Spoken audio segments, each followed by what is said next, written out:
uma maneira pessoal, pessoalmente. E agora nós encontramos o profeta Isaías trazendo o lamento de Deus aqui, que Deus já não conseguia mais se relacionar pessoalmente com o seu povo. No Novo Testamento, nós observamos, como diz o texto de Filipenses capítulo 2, que Deus, o Senhor, se desfez da sua glória, se tornou carne, se fez homem e habitou entre nós para poder se relacionar conosco, né? Humanamente falando. Já no Antigo Testamento, Deus, de uma maneira, também de uma maneira pessoal, falava, se relacionava com o seu povo. E ele usava os profetas, os seus porta-vozes, os seus embaixadores, legalmente os profetas, para poder falar com o povo. E nós observamos aqui que Deus traz um lamento no seu indiciamento, que ele não conseguia mais se relacionar com o seu povo. Ou seja, Deus perdeu o direito de se relacionar pessoalmente com o seu povo, né? Por quê? Porque os seus profetas, eles eram ou estavam sendo desprezados. Os profetas que Deus enviava para falar com o seu povo pessoalmente, eles eram apedrejados, eles eram lançados no calabouço. O próprio profeta Isaías foi cerrado ao meio, cortaram ele ao meio, né? Então observe que a maneira em que eles tratavam os porta-vozes de Deus, os profetas, era de uma maneira muito cruel. Então Deus foi perdendo o espaço e o direito de poder se relacionar com o seu povo. Porque através dos profetas Deus se relacionava, mas o povo estava rejeitando os profetas, apedrejando os profetas, estavam desprezando os profetas e humilhando os profetas do Senhor. E cada vez esse clima foi se afunilando a ponto de Deus não tinha mais acesso ao povo. Então, se Deus não tinha mais acesso ao povo, como poderia Deus se relacionar com o seu povo se os seus profetas eram desprezados, humilhados, apedrejados e assassinados? Então, observe que todas as tentativas de Deus foram minadas. O que minou as tentativas de Deus de tentar se relacionar com o povo? Se nós analisarmos no contexto bíblico, as coisas que vieram minando as tentativas de Deus para poder falar com o seu povo, nós vamos encontrar no contexto que foram as possibilidades e os recursos humanos que vieram minar as possibilidades de Deus falar com o seu povo. Cada vez os recursos e as possibilidades das pessoas iam desviando a atenção delas de Deus. Se nós hoje, eu e você, não tomarmos cuidado, se nós, eu e você, não prezarmos um momento e consagrarmos um momento para dar atenção a Deus e a sua palavra, para dar atenção às profecias bíblicas, se nós, eu e você, não tomarmos cuidado para nos atentarmos para o livro sagrado, nos atentarmos para cultuar ao Senhor, para nos apresentar a Deus, para se render diante do Senhor. Se eu e você, se não nos atentarmos para isso, daqui a pouco as nossas próprias possibilidades e os nossos próprios recursos irão tão somente sufocar o nosso relacionamento para com Deus. Então o povo agora, Judá, estava abarrotado de muitas coisas e muitas possibilidades, de maneira que eles já não precisavam mais, entre aspas, eles já não precisavam mais ouvir a voz de Deus. Entre aspas, eles já não precisavam mais da direção de Deus através dos profetas. Entre aspas, eles já não precisavam, eles achavam que não precisavam mais de uma orientação divina através do profeta, através de um porta-voz de Deus.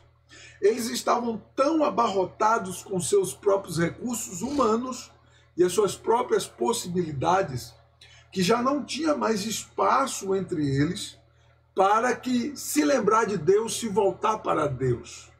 Então observe que Deus vai perdendo espaço quando as possibilidades humanas vão ganhando espaço.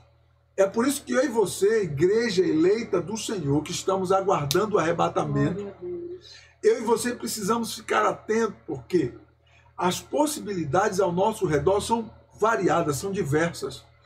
As possibilidades ao nosso redor são tantas que, se nós não tomarmos cuidado, nós não vamos encontrar tempo para poder nos ajuntar, nos unir para cultuar ao Senhor. Presta bem atenção que tem pessoas que começou o ano passado indo na igreja ao domingo, aos domingos apenas.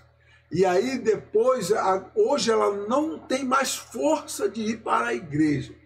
Até se lembra de Deus, porque a sua consciência e a minha é um terreno que Deus tem acesso qualquer hora, qualquer momento que Ele quiser, né? Seja para pesar na nossa consciência, ou seja para nos aliviar a nossa consciência, porque Deus faz isso.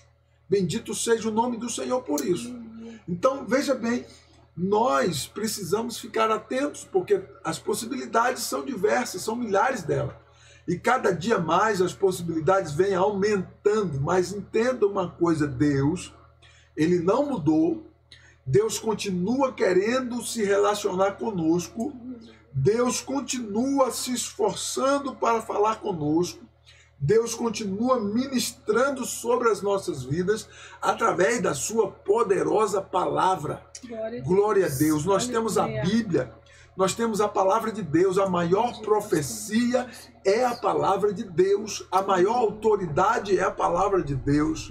Então nós temos a palavra do Senhor Jesus. E se nós não tomarmos cuidado, nós vamos achar um filme para assistir, um passeio para fazer, um entretenimento, um trabalho, muito trabalho, não sei o quê, ocupações e mais ocupações, e vamos deixar de dar ouvidos ao Senhor. Quando Judá chegou nesse naipe, de desprezar, apedrejar, assassinar, maltratar os profetas, os porta-voz de Deus, chegou um momento em que Deus, então, indicia Judá. Deus levanta uma ação judicial contra o seu próprio povo. Tomara Deus que ele não levante uma ação judicial contra o seu próprio povo hoje. Aleluia. Porque a maioria dos crentes tem se voltados aos seus próprios entretenimentos. Eu quero despertar você aí com esta palavra de Deus. A primeira acusação que Deus traz aqui é no versículo 3. Qual é a primeira acusação aqui? A acusação de ignorar o conhecimento de Deus. Versículo 3 diz assim: o boi conhece o seu possuidor, e o jumento o dono de sua manjedoura. Mas Israel não tem conhecimento. O meu povo não entende. Por que não entende? Por que não tem conhecimento? Porque deixaram de buscar. Porque deixaram de se esforçar em buscar. Porque desprezaram totalmente o conhecimento. Hoje não é diferente. A maioria dos crentes desprezam totalmente o conhecimento da palavra de Deus. Nem pegam na Bíblia. Quando pega para ir na igreja e ler um versículo quando o pastor cita. Então observe que Israel entrou nesse clima. Entrou nesse clima e foi apegado a esse clima. Né? A geração de Judá desprezava em todos os aspectos o conhecimento de Deus. Observe que eles desprezavam no nível tão alto, que o próprio Deus chama eles de animais irracionais. O próprio Deus, que conhece todas... Meu irmão, Deus me conhece, Deus te conhece. Aleluia. Deus conhece cada um de nós. Ele sabe qual o nível que nós estamos indo. Ele sabe qual é o nível acelerado que eu e você estamos nos afastando dele. Então observe que Israel estava desprezando o conhecimento de Deus em todos os aspectos, a ponto do próprio Deus chamar eles de animais irracionais. Né? Deus diz assim: o boi conhece o seu possuidor e o jumento também a manjedoura, mas o meu povo não tem conhecimento. Deus está dizendo assim: ó, o meu povo são animais, estão como animais irracionais. Só que veja bem, é um grande paradoxo você pensar que Deus está falando isso do nada, porque Deus deu para mim e para você raciocínio. Glória a Deus. Eu e você somos racionais, não somos irracionais. Se eu e você nos comportarmos irracionalmente, é porque nós estamos fazendo isso de uma maneira irresponsável, e Deus sabe disso.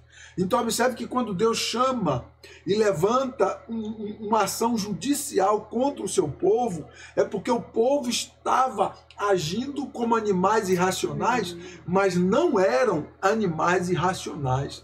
Porque Deus estará responsabilizando-nos pelos nossos atos, porque nós não somos animais irracionais. O animal irracional, ele não pode ser responsabilizado pelos seus atos. Mas eu e você podemos ser responsabilizados dos nossos atos. Se você pegar uma criança e deixar perto de uma jaula de um leão, daqui a pouco a criança vai encostar na jaula e é perigoso aquele leão devorar aquela criança. E o leão não pode pagar por ter devorado a criança, porque o leão é um animal irracional. Agora, o ser humano, sim, será responsabilizado por ter deixado a criança próximo da jaula de um animal irracional. Então, observe que Deus aqui, Deus não está trazendo a juízo uma ação sem causa. O povo estava agindo como animais irracionais. Aí eu pergunto para você, será que hoje é diferente? Será que a igreja da atualidade, será que a igreja atual, a igreja moderna, será que a igreja moderna não está vivendo nesse clima de animais irracionais? Pastor, você está chamando a gente de animais? Meu irmão, Deus comparou o seu povo a animais irracionais porque eles estavam desprezando o conhecimento de Deus. E Deus queria se relacionar com eles pessoalmente e eles não permitiram. Eles abandonaram, eles afastaram, eles apedrejavam os profetas, os porta-voz de Deus. Eles desprezaram totalmente o conhecimento da palavra. E nós conhecemos os textos bíblicos, que a palavra de Deus diz que aquele que despreza o conhecimento da palavra, até a sua oração é considerável por Deus abominável. Então nós precisamos tomar atenção a isso. Que Deus levanta um indiciamento, Deus levanta uma ação jurídica contra o seu povo, porque o povo estava com mau comportamento como animais irracionais. Eu quero que você faça uma análise da sua vida, né? Qual está sendo o seu cuidado com a palavra de Deus? Será que você tem tratado a palavra de Deus com desprezo ou com apreço?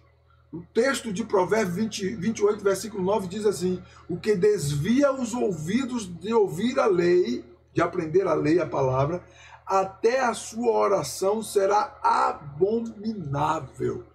Então observe que a palavra de Deus, ela destaca com muita ênfase, né, que não pense que se você e eu começarmos a agir como animais irracionais, que Deus vai ser tolerante o tempo todo, tolerante. Porque Deus aqui, por centenas de anos, foi tolerante para com a nação de Judá. Mas chega um momento em que Deus levanta uma ação judicial contra eles e traz eles a juízo. E observe que todo o interesse do povo, dentro do contexto aqui de Isaías, todo o interesse do povo estava centrado em seus prazeres, na sua idolatria. Então o que é que acontece? Deus não ouve mais as orações deles. Então veja bem, isso são as restrições que Deus começa a colocar por conta do endurecimento do coração do povo, por cerca de centenas de anos se comportarem dessa maneira. Então Deus agora começa a trazer restrições. Deus começa a colocar restrições em uma série de questões, uma série de fatores que Deus agora coloca restrições. É porque Deus era ruim, é porque Deus é ruim, é porque Deus agiu como um tirano? Não. É porque Deus havia perdido o direito de se relacionar com o seu povo. Então veja bem, nós precisamos parar para analisarmos e entender que Deus o tempo todo está querendo se relacionar conosco. E como que Deus vai se relacionar comigo se eu não dou ouvido à sua palavra? Como que se Deus vai se relacionar comigo se quando eu ouço uma palavra de Deus, eu desprezo totalmente? Era isso que o povo estava fazendo. A segunda acusação de Deus aqui do texto é o versículo 4. A segunda acusação é acerca da rebelião. Você sabe o que é rebelião? Rebelião significa ação ou efeito de se rebelar, de se recusar a obedecer uma autoridade legítima. Então Deus primeiro vem querendo, de todas as maneiras, falar com eles, se relacionar com eles. Depois agora Deus começa a impor sobre eles. E mesmo impondo, Deus não alcançou sucesso. Fica aí, não sai aí para você observar como é sério esse contexto aqui. Então Deus faz a segunda acusação, que é a rebelião. O versículo 4, Deus diz assim: ai dessa geração pecaminosa, povo carregado de iniquidade, raça de malignos, filhos corruptores, abandonaram o Senhor, blasfemaram do Santo de Israel, voltaram para trás. Observe, voltaram para trás. A acusação de rebelar-se. Então o povo estava totalmente rebelado. Eles se recusavam a obedecer uma autoridade legítima que era o próprio Deus. Imagine uma geração inteira que se recusa a obedecer à autoridade divina. Meu irmão, hoje não é diferente. As pessoas, a maioria delas, a impressão que eu tenho, para muitas pessoas, a impressão que eu tenho é que cada um tem uma Bíblia ao seu próprio jeito. A impressão que eu tenho é que as pessoas, muitas delas, customizaram a Bíblia. Sabe que o camarada customiza uma coisa, né? Eu faço do jeito que eu quero, eu entendo assim, eu faço do jeito que eu quero. Meu irmão, mas peraí, que contexto é esse? Como que é assim? Não, eu entendo assim, pastor, eu faço assim, eu acho assim, então, dessa maneira que eu penso e ponto final. Então, observe que a rebelião do povo é como que cada um criasse a sua maneira de servir a Deus, cada um criasse a sua maneira de fazer e de servir a Deus. Até que ponto você acha que isso funciona ou que isso vai funcionar? Eu quero abrir os seus olhos que isso nunca funcionou. Veja bem, para um desencargo de consciência momentâneo, isso pode até funcionar. Tem muitas pessoas que estão vivendo nesse clímax, né? Quantas vezes já ouvi, pastor, mas eu entendo assim. Meu irmão, mas a palavra de Deus, o contexto aqui, texto, contexto, imediato, paralelo, remoto, histórico, enfim, etc. Não, mas eu entendo assim. Tudo bem. Até que ponto Deus vai aceitar isso de nós? Porque a palavra de Deus está aí.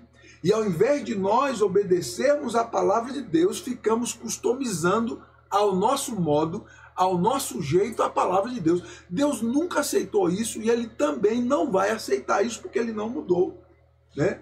O que de fato Deus está se expressando através do profeta é que a sua autoridade deixou de ser reconhecida pelo povo.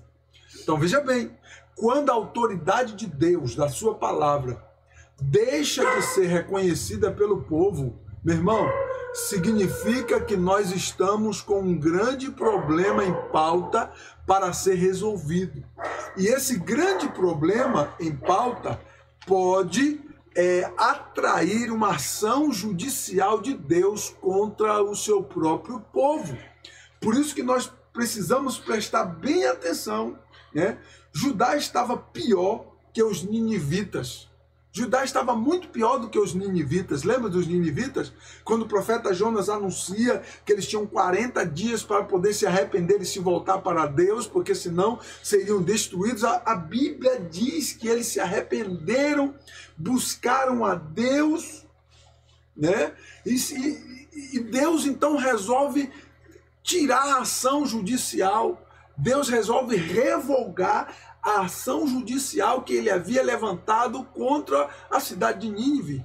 Observe que Deus, ele levanta uma ação judicial contra a cidade de Nínive, e o próprio Deus revoga a ação que ele mesmo fez, e Deus não destruiu a nação de Nínive, porque o povo se arrependeu. Porque quando nós damos lugar ao arrependimento ao nosso coração, significa que nós estamos dando lugar para que a mão de Deus possa agir em nosso favor. Bendito seja o nome do Senhor Jesus. A terceira acusação de Deus era de não se arrepender apesar da disciplina. Veja bem, primeiro Deus avisa, primeiro Deus alerta, Deus então compara animais irracionais, Deus agora apela com coisas, apertando eles de todos os lados, mas a Bíblia Sagrada revela que mesmo Deus apertando eles de todos os lados, Deus começa a dificultar as coisas. Sabe, às vezes quando as coisas começam a ficar difícil demais, é porque Deus está dificultando. E Deus está querendo falar alguma coisa com isso.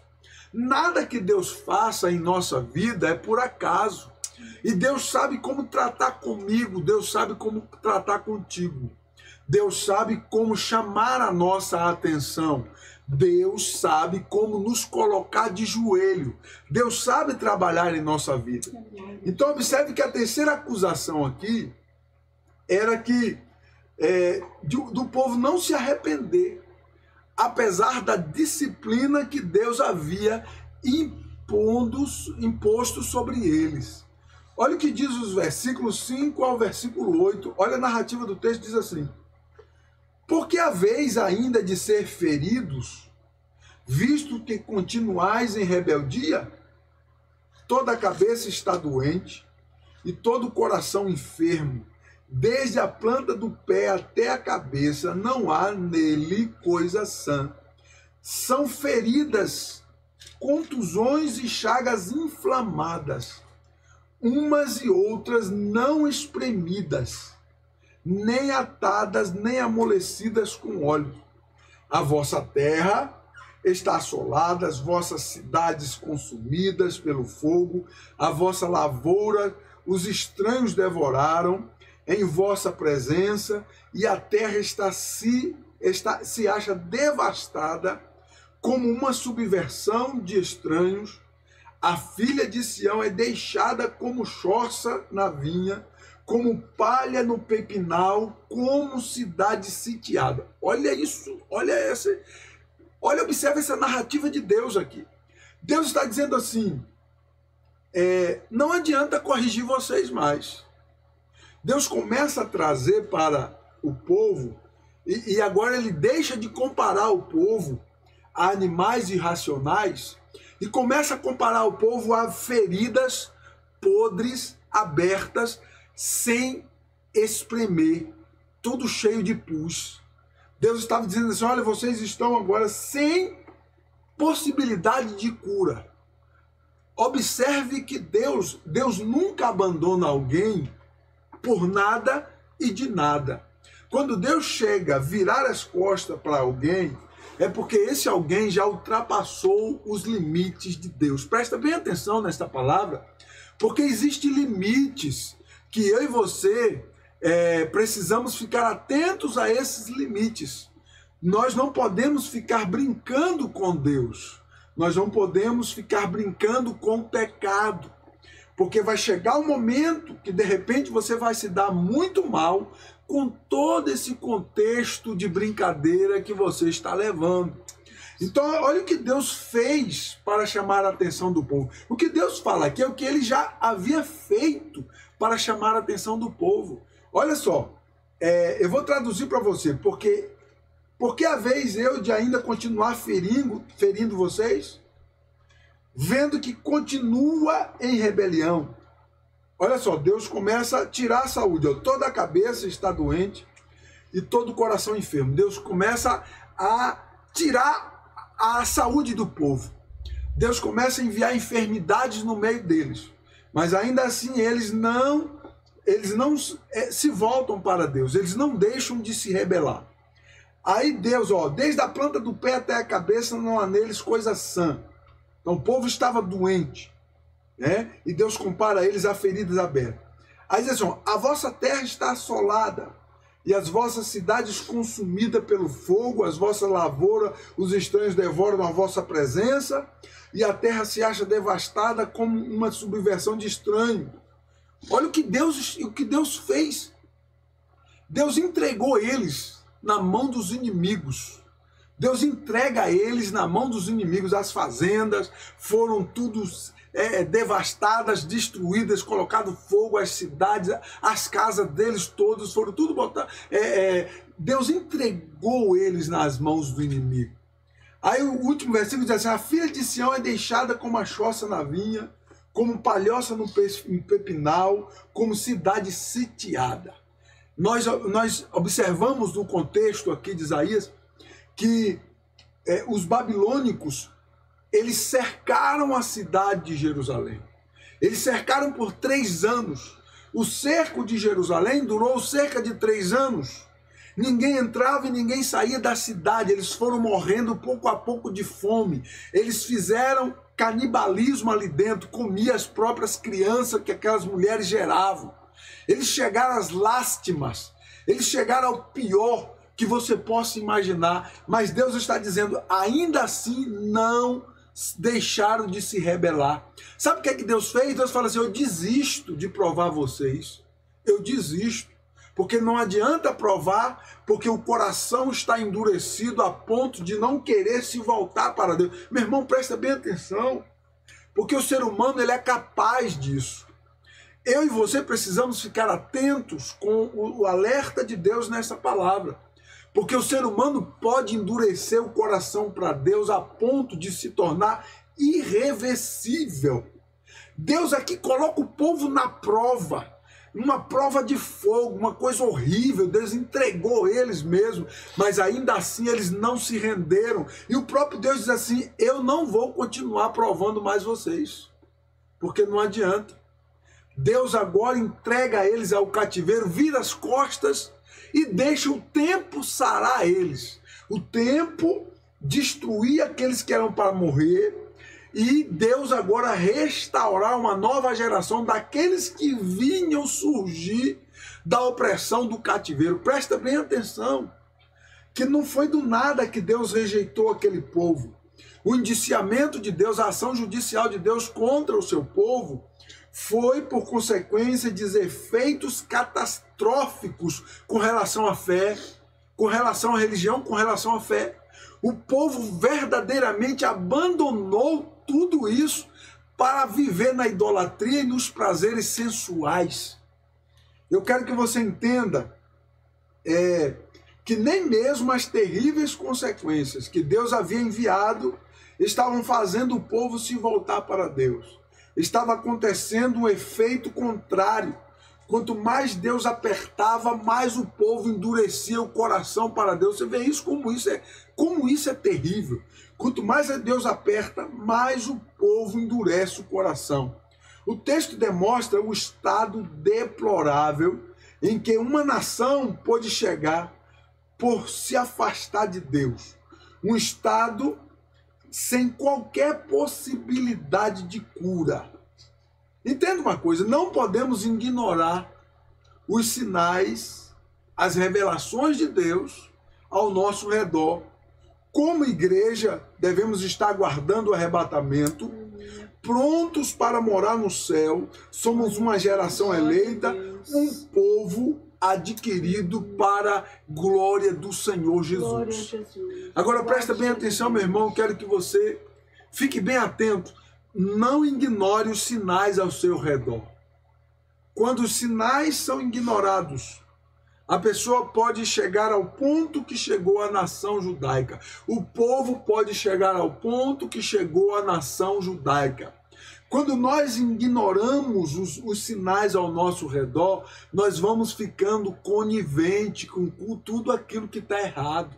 E a Bíblia diz que quem cala diante do erro, consente diante do erro. Quem se cala diante do pecado, consente com o pecado, estará pecando da mesma maneira. Então eu e você que somos servos de Deus, não podemos andar coniventes com o pecado. Nós temos que nos levantar contra isso. e tomar uma atitude de fazer alguma coisa. Tem pessoas que estão brincando com o pecado a tal ponto que deita na rede e fica balançando.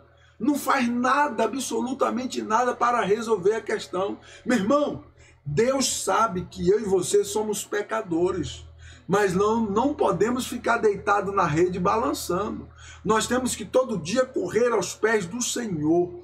Todos os dias correr aos pés do Senhor, pedir misericórdia, tentar resolver, buscar uma solução e não viver um efeito contrário, né? Como Judá estava vivendo. Né? Não podemos, quando Deus estiver apertando para fazer você pensar e refletir, corra para os pés do Senhor. Não permita que o efeito contrário venha começar na sua vida, porque logo Deus irá levantar um juízo contra você, como ele fez com Judá. Então nós observamos que antes de Deus levantar juízo contra Judá, ele tentou de todas as formas e de todas as maneiras ter um relacionamento pessoal com Judá. Assim acontece conosco hoje. Deus o tempo todo está querendo se relacionar conosco. Agora, se você está lá com as coisas erradas e está tranquilão lá, balançando na rede, não está nem aí, meu irmão, fica ligeiro, porque daqui a pouco Deus vai te pegar. Então nós precisamos pegar essa visão aqui que o profeta Isaías traz e ficar atento que Deus não é brincadeira. Se você buscar a Deus, se você procurar resolver, se no teu coração está lá batendo, Senhor, tem misericórdia da minha vida, Senhor, me ajude, eu preciso de ajuda, eu preciso de força, me dê a direção, me ajude, meu Deus, me capacita. Deus vai te capacitar. Deus vai te dar graça, Deus vai te dar vitória, Ele vai conduzir a sua vida. Aleluia, você vai ser um vitorioso em nome de Jesus. Entenda uma coisa, não há mal que Deus não possa resolver. Não há causa impossível que o Senhor não possa operar um milagre. Mas ao invés de você ficar sentado numa rede, né, uma figura de linguagem para você entender, ao invés de você ficar deitado numa rede balançando, clame por um milagre de Deus, clame por um socorro de Deus, clame por uma intervenção divina, porque Deus está pronto para poder te ajudar. Deus está pronto para poder erguer você. Deus está sempre pronto para poder dar vitória à sua vida. Deus está sempre pronto para carregar você nos braços dele. Aleluia. Se for possível, se você não tiver força, Deus vai te pegar nos braços, te carregar, te conduzir, vai absorver a tua causa, como ele fez com aquela prostituta lá, quando todo mundo queria apedrejar aquela prostituta. A Bíblia diz que Jesus abaixa na areia, começa a escrever e dizer: olha, aquele que não tiver pecado, tocando na consciência de todos eles, aquele que não tiver pecado, jogue a primeira pedra. Jesus estava tocando na consciência de cada um deles para que eles entendessem que nenhum deles eram dignos de apontar aquela mulher, porque eles também eram pecadores. Então Deus está olhando para nós, para mim e para você. Deus está interessadíssimo em operar um milagre na tua causa. Se você quiser, clame por ele em nome de Jesus. Não sente numa rede, não deite numa rede do comodismo e fique lá tranquilo. Não, se levante hoje dessa rede em nome de Jesus. Sai dessa caverna, se levanta dessa situação e começa a olhar para o alto, começa a sacrificar, começa a consagrar a tua vida, começa a orar, começa a buscar a Deus, começa a pedir a Deus, porque Deus vai abrir porta para a tua vida. Deus vai abrir uma porta no céu de escape, aonde você não está encontrando solução. Deus é o Deus de milagre, o Deus do impossível, aleluia. Ele vai operar na tua vida e vai trazer uma bênção gloriosa e vai entregar na tua mão. Se você crê, pode receber em nome de Jesus. Receba essa palavra profética sobre a tua vida em nome do Senhor Jesus. Aleluia, bendito seja Deus. Deus vem através dessa palavra nos trazer um alerta que há solução. Quantas pessoas que estão vivendo um problema e não sabem o que fazer? Fica paralisado, parece que o camarada virou uma estátua de sal. Meu irmão, você não virou uma estátua de sal. Você pode gritar para os céus, você pode clamar para Deus, você pode ouvir a voz de Deus, você pode dar ouvidos a Deus, você pode rasgar o seu coração diante do Senhor, para que Ele venha ao teu socorro, aleluia. E Deus terá prazer na tua alma, Deus terá prazer em te ajudar. Bendito seja o nome do Senhor. A Bíblia diz que Deus tem prazer em nos ajudar, em nos auxiliar. Bendito seja Deus para sempre. O problema de Judá é que mesmo Deus apertando, eles não se voltaram para Deus. Mesmo Deus fechando a torneira, mesmo Deus apertando o parafuso, eles não se voltavam para Deus. É aí que eles iam mais para as idolatrias. Aí eles iam mais para os templos idólatras, se dobrar diante das imagens, pedir, chorar, sacrificar ali, enquanto Deus estava chamando a atenção deles. Aleluia. Quem sabe a prova que você está passando não é Deus chamando a tua atenção, te fazendo parar e pensar. Olha para o alto, meu irmão. Como Paulo diz, olha as coisas de cima, olha para as coisas do alto. Aleluia. Aleluia. É de lá do alto que vem a provisão. É de lá do alto que vem o teu socorro. Bendito seja o nome do Senhor Jesus para sempre. O texto bíblico, os versículos 19 ao 23. Olha as promessas de Deus aqui para mim encerrar.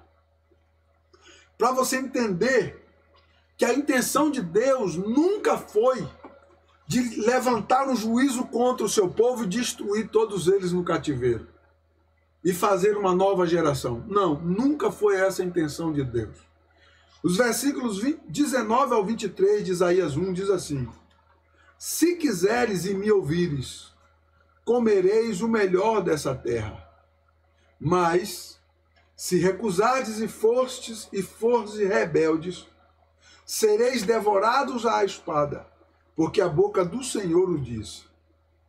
Como se fez prostituta a cidade fiel, ela que estava cheia de justiça, nela habitava a retidão, mas agora homicidas. A tua prata se tornou em escória, o teu licor se misturou com água. Os teus príncipes são rebeldes e companheiros de ladrões. Cada um deles ama o suborno e corre atrás de recompensas. Não defendem o direito do órfão, nem chega perante eles a causa das viúvas. Olha, parece que a gente está lendo a situação dos políticos hoje, né?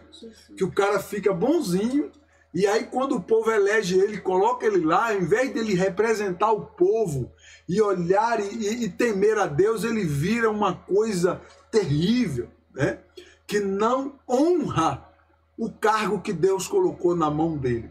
Então observe que, segundo o contexto aqui no próprio capítulo 1 de Isaías, a intenção de Deus era: se quiserdes e me ouvirdes, comereis o melhor dessa terra. Aleluia. Essa era a promessa de Deus para o seu povo. Essa é a promessa de Deus para o seu povo. A promessa de Deus para nós hoje é essa. Se ouvirmos o Senhor, se quisermos, porque Deus não obriga, se quisermos e me ouvirdes. Se você quiser e se você quiser ouvir, comereis o melhor dessa terra. Aleluia. Glória a Deus. Deus tem algo especial para você que busca Aleluia. Ele. Deus tem promessa de prosperidade para a sua vida. Deus tem promessa de mudar o contexto da sua vida. Mas para isso, você precisa se voltar para Deus. Deus estará se autorresponsabilizando para te abençoar.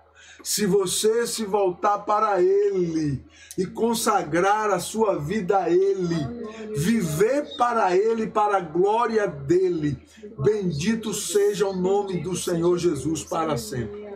Glória a Deus. Eu espero com esta palavra fazer você refletir, né?